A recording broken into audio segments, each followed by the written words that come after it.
Today, I'd like to consider the strongest objections to the idea that there are obligations of solidarity or membership.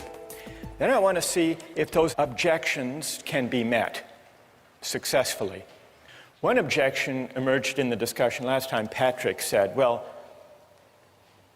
if obligations flow from community membership and identity, we inhabit multiple communities, doesn't that mean that our obligations will sometimes conflict?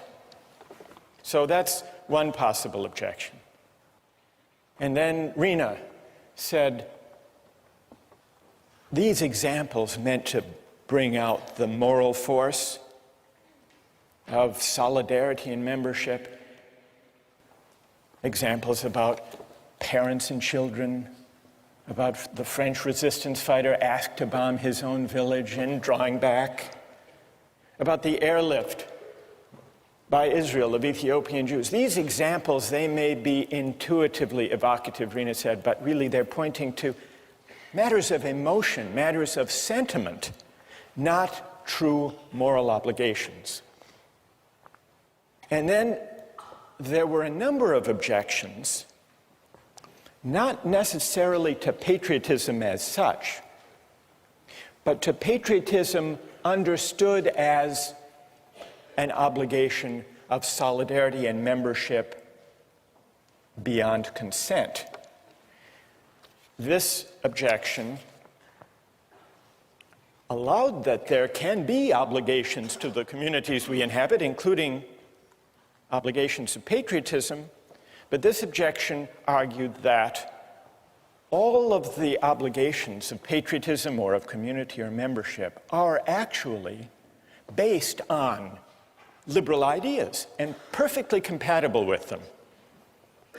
Consent, either implicit or explicit, or reciprocity. Julia Rothau, for example, on the website, said that liberalism can endorse patriotism as a voluntary moral obligation. Patriotism and familial love both fall under this category. Because after all, Julia points out, the Kantian framework allows people free rein to choose to express virtues such as these if they want to. So you don't need the idea of a non-voluntary particular moral obligation to capture the moral force of community values. Where's Julia? Okay, so did I summarize that fairly? There is action. Julia actually is in line with what Rawls says about this very topic. You weren't aware of that. You came up with it on your own. That's pretty good. Rawls says, when he's discussing political obligation, he says it's one thing if someone runs for office or enlists in the military. They're making a voluntary choice.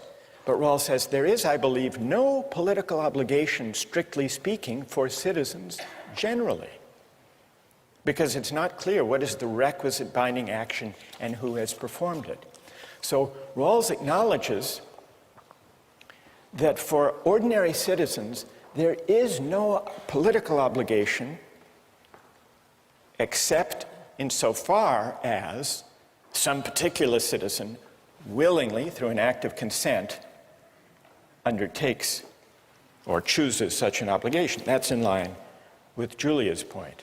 It's related to another objection that people have raised, which is it's perfectly possible to recognize particular obligations to one's family or to one's country, provided honoring those obligations doesn't require you to violate any of the natural duties or requirements of universal respect for persons, qua persons. So that's consistent with the idea that we can choose, if we want to express a loyalty to our country or to our people or to our family, provided we don't do any injustice within the framework, acknowledging the priority, that is, of the universal duties. The one objection that I didn't mention is the view of those who say that obligations of membership really are a kind of collective selfishness. Why should we honor them? isn't it just a kind of prejudice?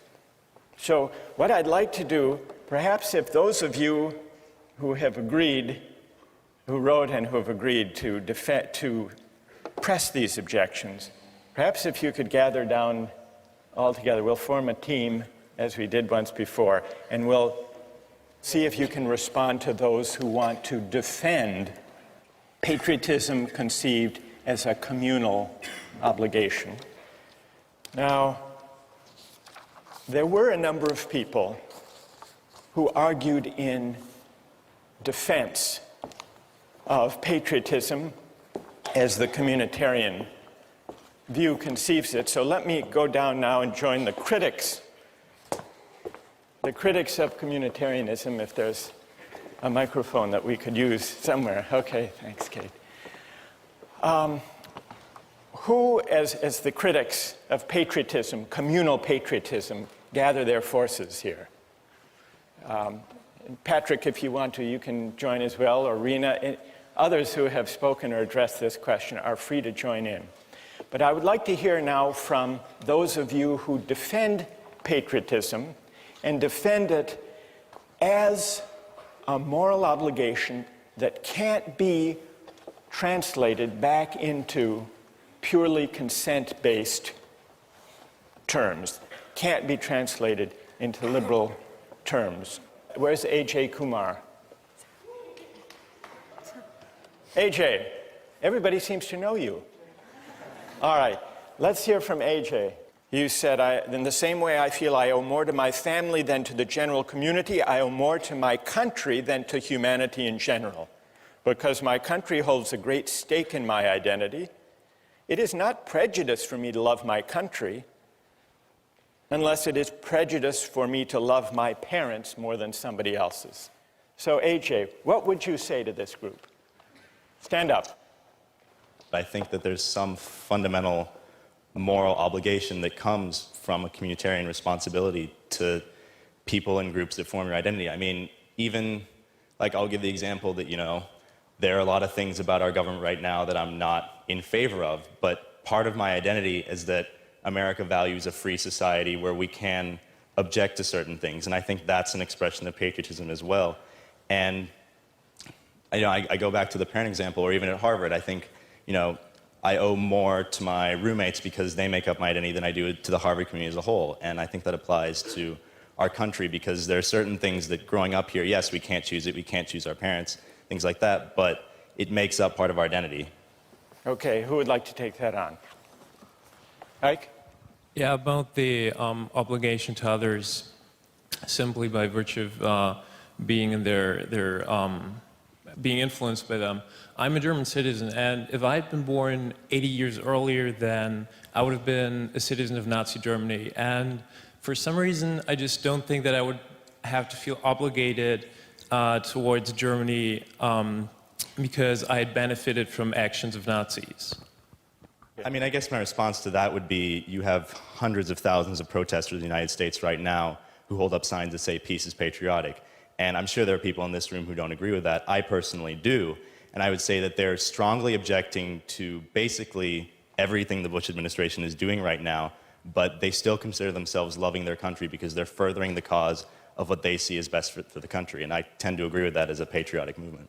Well, but how's that then? How do you still favor your country? How's that still patriotic? I mean, isn't that more a sentimental attachment? Where's the obligation there? Yeah, not to bring this back to John Locke, but I'd like to bring this back to John Locke. So, I mean, in his conception of when people join society, there's still some outlet. Like if you're not satisfied with your society, you do have a means of exit. Even though we had a lot of concerns about how you're born in and it's not very feasible, he still provides that option.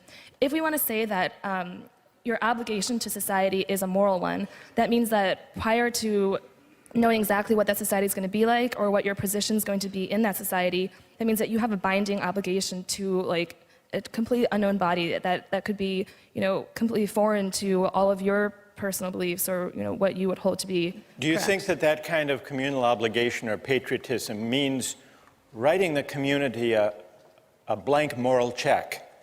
Basically, yeah. Like, I think that we can, I think it's reasonable to say that as you grow and as you develop within that community, that you acquire some type of obligation based on reciprocity. But to say that you have a moral obligation, I think, requires a stronger justification.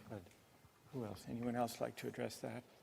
I guess we could say that you could argue that you're morally obliged to society by the fact that there is this reciprocity. I think it's the idea that we participate in society, we pay our taxes, we vote. This is why we could say that we owe something to society. But beyond that, I don't think there's anything inherent in the fact that we are members of the society itself that we owe it anything. I think insofar as the society gives us something, gives us protection, safety, security, then we owe the society something, but nothing beyond what we give the society.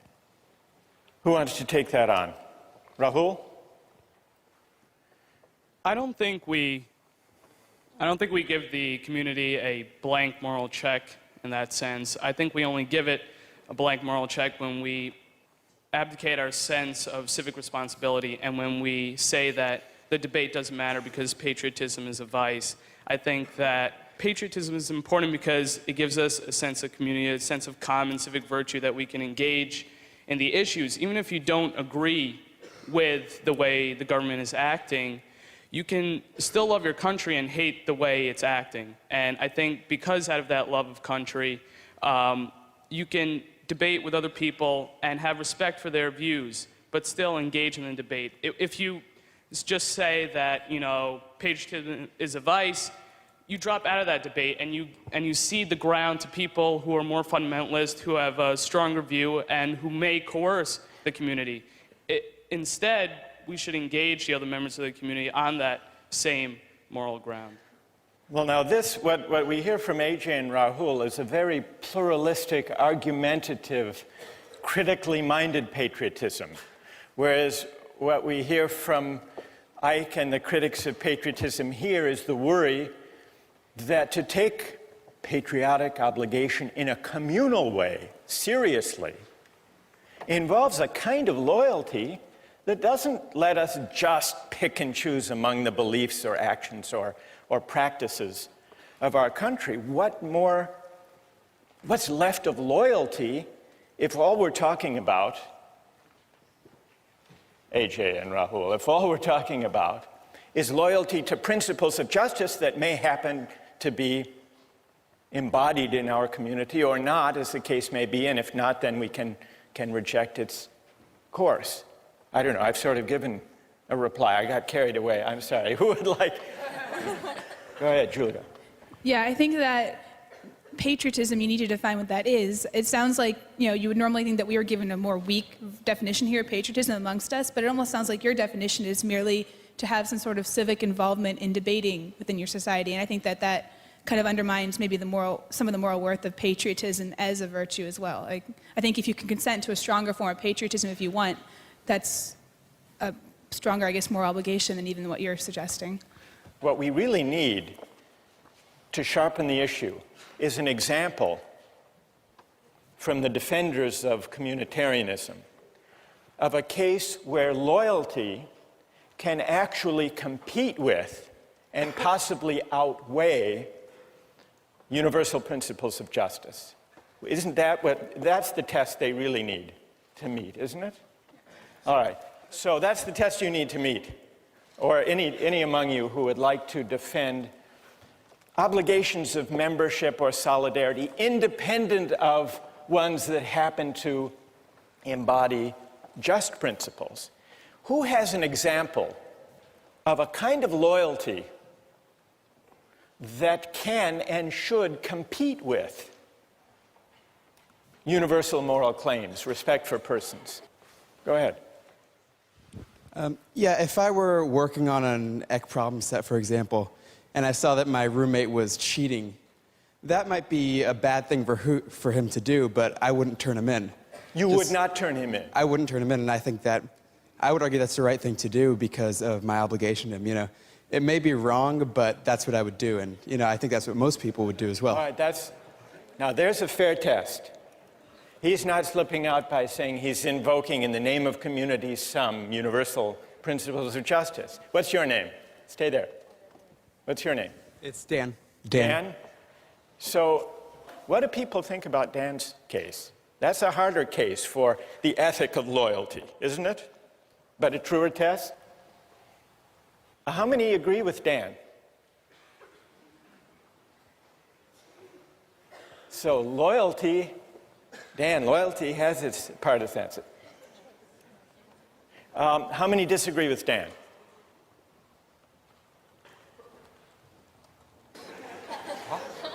Peggy.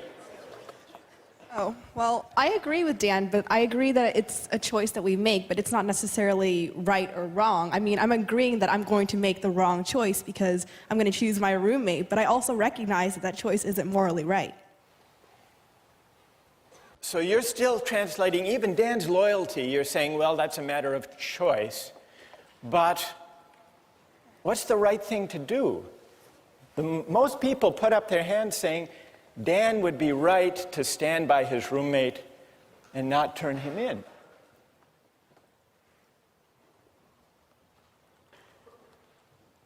Yes, go ahead. Also, I think as a roommate, you have insider information, and that might not be something you want to use. That might be something unfair to hold against. You know, you're spending that much time with a roommate. Obviously, you're going to learn things about him, and I don't think it's fair to reveal that to a greater community.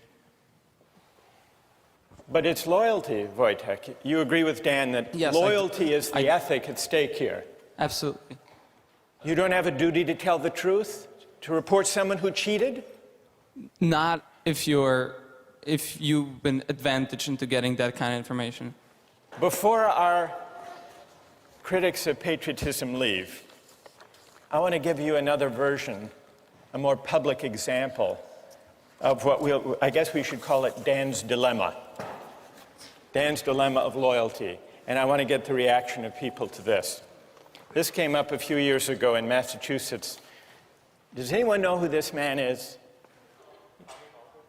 Billy Bulger, that's right. Who is Billy Bulger? He was president of the Massachusetts State Senate for many years, one of the most powerful politicians in Massachusetts. And then he became president of the University of Massachusetts.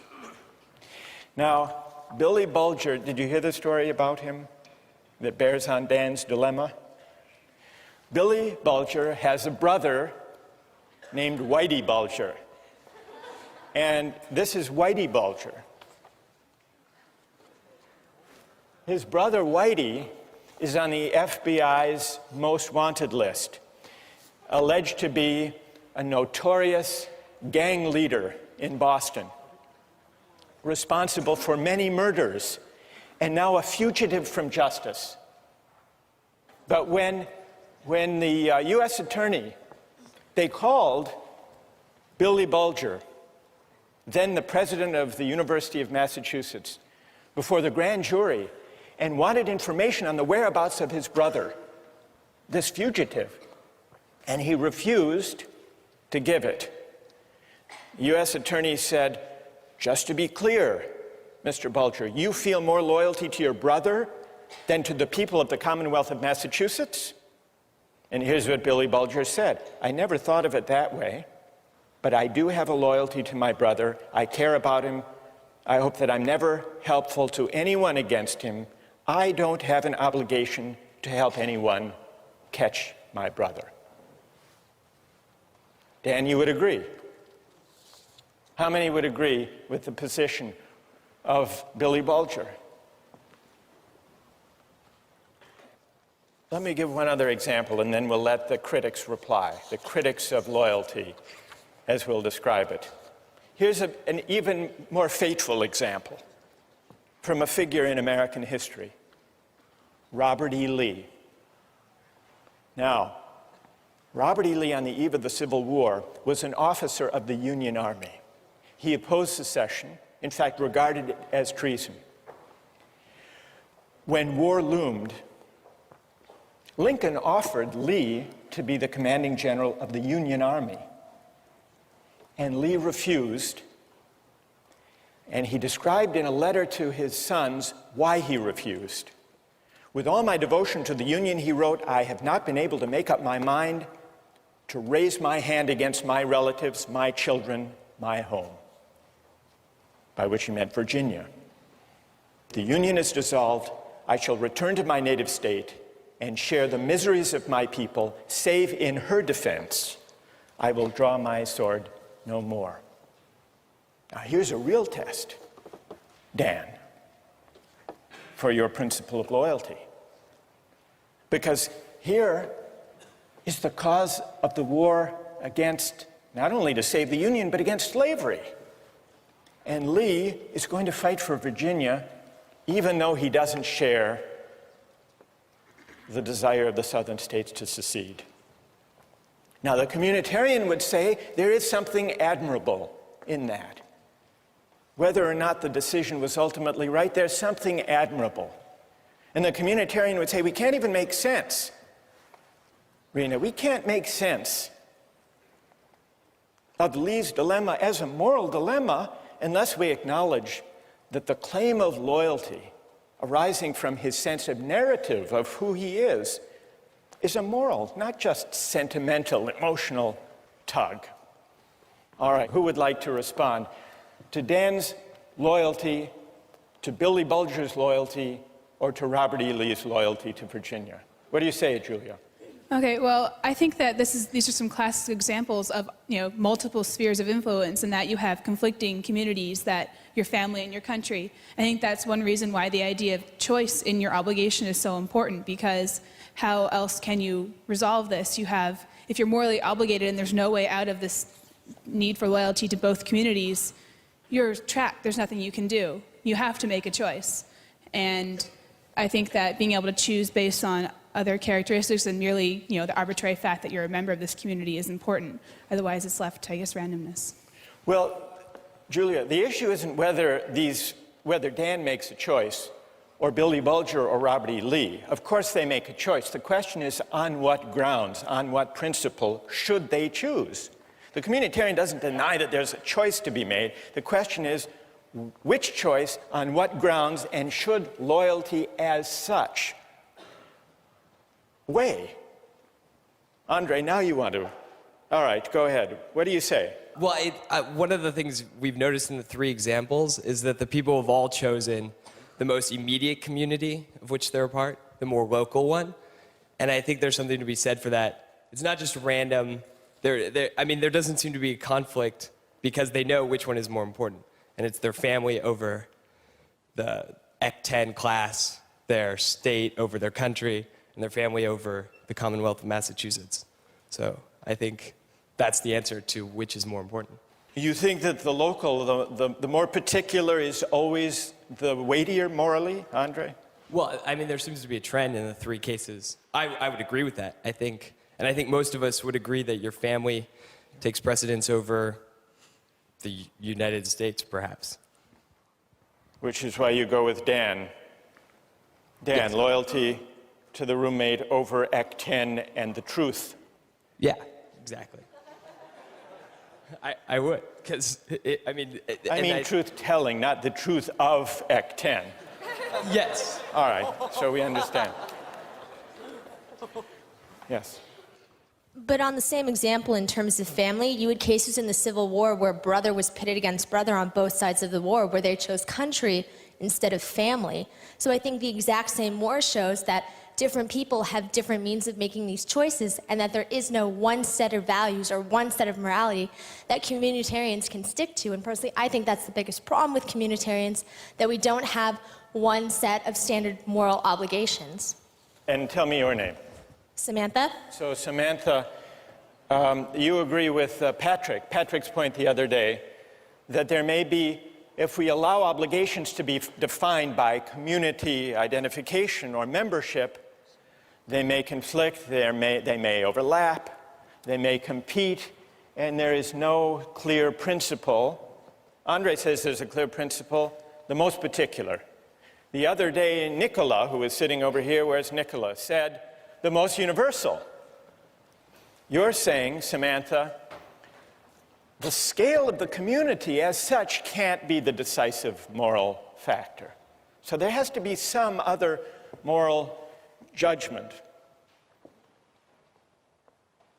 All right, let's let our critics of communal patriotism, let's express our appreciation and thank them for their having stood up and responded to these arguments, defined the issue. Let's turn to the implications for justice of the positions that we've heard discussed here. One of the worries underlying these multiple objections to the idea of loyalty or membership as having independent moral weight is that it seems to argue that there is no way of finding principles of justice that are detached from conceptions of the good life as they may be lived in any particular community. Suppose the communitarian argument is right. Suppose the priority of the right over the good can't be sustained. Suppose instead that justice and rights unavoidably are bound up with conceptions of the good. Does that mean that justice is simply a creature of convention, of the values that happen to prevail in any given community at any given time?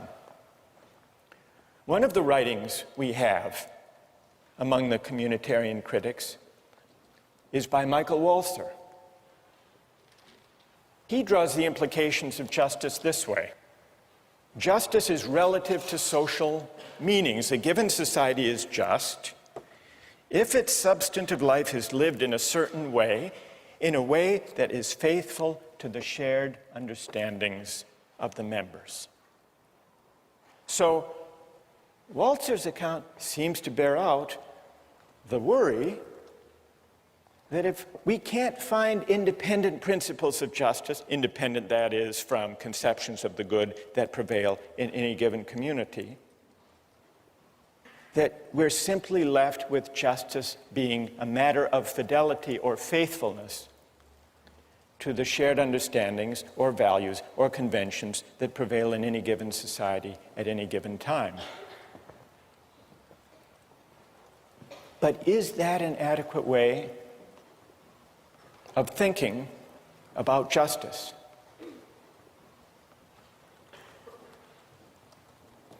Well, let's take a look at a short clip from the documentary Eyes on the Prize. It goes back in the 1950s in the South. Here are some situated American Southerners who believe in the tradition, in the shared understandings of segregation.